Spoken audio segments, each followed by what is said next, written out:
Vitamin D যার কম, immunity কম। রাতে যার ঘুম নেই, তার ইমিউনিটি কম। পেটে বাজে ব্যাকটেরিয়া, ইমিউনিটি কম।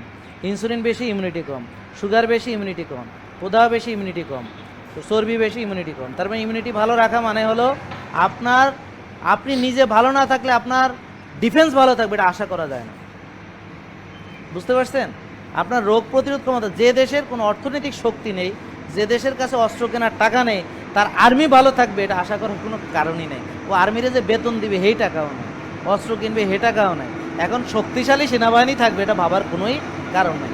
অর্থাৎ কিনা প্রতিটা অসুস্থ লোকই তার ইমিউনিটি নষ্ট। তার মানে যার ডাইজেশন ভালো, যার হজম ভালো, যার শক্তি বেশি, যার এনজাইম ভালো, যার মেন্টাল হেলথ ভালো, যার গ্যাস্ট্রিক পিএইচ নর্মাল লেভেলে আছে, ইমোশনাল ব্যালেন্স ভালো, হরমোনাল ব্যালেন্স ভালো, ভিটামিন ডি ভালো, ব্রেন ফাংশন ভালো, মেটাবলিক ফাংশন ভালো, ইনফ্লামেশন নাই, মেডিসিন খায় না, একমাত্র তার পক্ষে তার রোগ প্রতিরোধ ক্ষমতা কাজ করবে।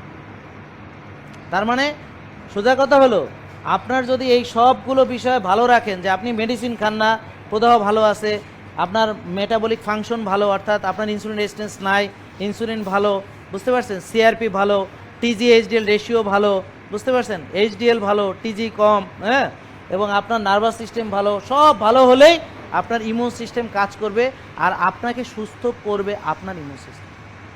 আশা করি বুঝতে পেরেছেন।